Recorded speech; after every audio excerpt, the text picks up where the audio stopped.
नमस्कार दोस्तों। बंगाल में चुनाव जैसे जैसे करीब आता जा रहा है वैसे बंगाल की राजनीतिक गर्मागर्मी बहुत तेज हो चुकी है।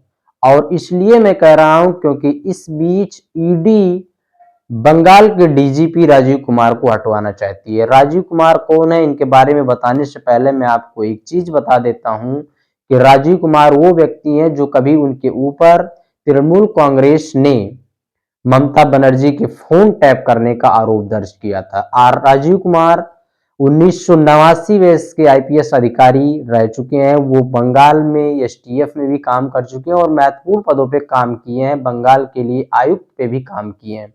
बंगाल पुलिस में उन्होंने बहुत ऊंची पदें हासिल की और आज बंगाल के डीजीपी यानी डिप्टी जनरल ऑफ पुलिस है। और इसलिए मैं कह रहा हूं क्योंकि इस खबर को जोड़ने से पहले हमें जाना होगा 2009-10 के बाद की, जब ममता बनर्जी सत्ता में नहीं थी और वो केंद्र में रेल मंत्री के रूप में कार्य कर रही थी। रेल मंत्री के रहते हुए तृणमूल कांग्रेस ने आईपीएस राजीव कुमार के ऊपर आरोप लगाया था कि इन्होंने तत्कालीन रेल मंत्री ममता बनर्जी का फोन टैप किया है।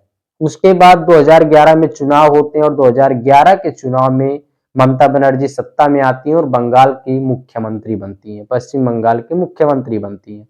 और इसी बीच बंगाल पुलिस के आयुक्त चुने जाते हैं आईपीएस राजीव कुमार। आईपीएस राजीव कुमार से करीबियां बढ़ती हैं और धीरे धीरे ममता बनर्जी के एक पसंदीदा अधिकारी बन जाते हैं। और इसी बीच एक कंपनी आती है शारदा ग्रुप, जो शारदा ग्रुप सागौन और आलू के बाग बगीचों को लगाने की बात करती है, आलू के फसलों के बात लगाने की बात करती है और उसमें निवेश करने पर 34 गुना रिटर्न फंड देने का वादा करती है।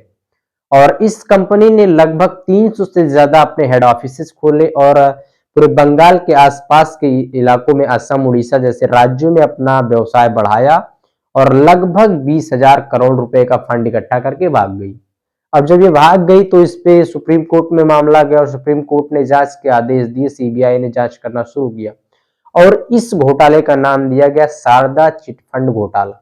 और इसी से मैं जोड़ करके राजीव कुमार की वो हिस्ट्री बताने जा रहा हूं जो आपको चौंका देने वाली है। तो वीडियो को लाइक कर दीजिए और चैनल को सब्सक्राइब कर दीजिए। चलिए शुरू करते हैं आज का वीडियो।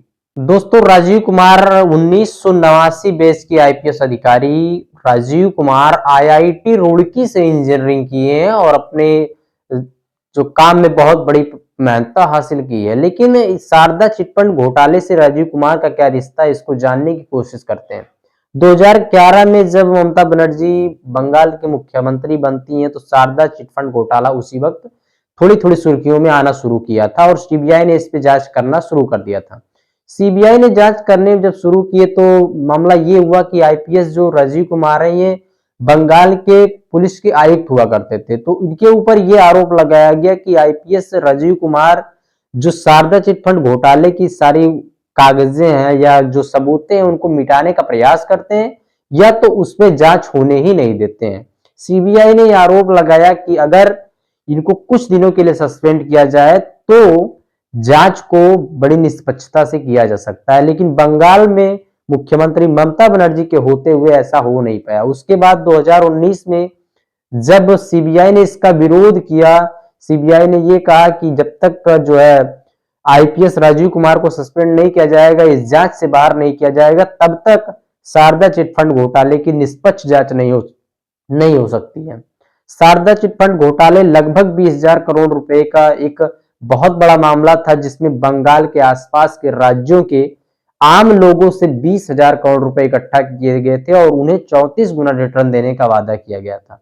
हालांकि 34 गुना रिटर्न तो नहीं हो पाया, लेकिन जो शारदा ग्रुप थी वो भाग गई। शारदा ग्रुप 20,000 करोड़ रुपए लेकर के भाग गई और जब इस पे जांच बैठाना शुरू किया गया तो 2019 में एक कहानी आता है कि शारदा चिटफंड घोटाले के विरोध में या यूं कहें तो आईपीएस राजीव कुमार को बचाने के पक्ष में बंगाल की मुख्यमंत्री ममता बनर्जी धरने पर बैठ गई थी और उन्होंने ये कहा कि इसमें सरकार को घेरा जा रहा है, इसमें एक व्यक्ति को परेशान किया जा रहा है जबकि उसका उस केस से कोई लेना देना नहीं। और अब इन दिनों जब मामला फिर से सुप्रीम कोर्ट में गया तो इस बार सुप्रीम कोर्ट नहीं, इस बार जो है बंगाल पुलिस और सीबीईडीआई जैसे पक्ष जो है आमने सामने सुप्रीम कोर्ट में बैठ रहे हैं, सरकार से मामला भिड़ रहा है। बंगाल पुलिस सीबीआई के सामने आ गई है, ईडी के सामने आ गई है और अब ईडी कह रही है कि जब तक जो है सबसे ऊपरी अधिकारी, सबसे पदस्थ अधिकारी को जब तक नहीं हटाया जाएगा तब तक शारदा चिटफंड घोटाला की निष्पक्ष जांच नहीं हो सकती। यानी कहने का मतलब है कि जो बंगाल के डीजीपी हैं आईपीएस राजीव कुमार को सस्पेंड किया जाना चाहिए ताकि शारदा चिटफंड घोटाले की निष्पक्ष जांच हो सके और उसमें 200 की उसमें कार्रवाई की जा सके। हालांकि ममता बनर्जी के मुख्यमंत्री रहते हुए आईपीएस राजीव कुमार को सस्पेंड नहीं किया जा सकता है, ये तो मैं कह सकता हूं, क्योंकि जो मुख्यमंत्री एक आईपीएस को बचाने के लिए धरने पर बैठ गई हो उससे क्या रिश्ता हो सकता है, ये तो कोई नहीं जानता। हालांकि जब से आईपैक जैसी संस्था पे रेड पड़े हैं, ईडी ने रेड मारे हैं और एक बार तो ऐसा वाकया भी हुआ था कि शिलांग में राजीव कुमार के घर पर ईडी ने रेड मार दिया था इसी जांच के दौरान, शारदा चिटफंड घोटाले की जांच के किसी पूछताछ में। हालांकि मामला क्या है आगे समझेंगे नई वीडियो में।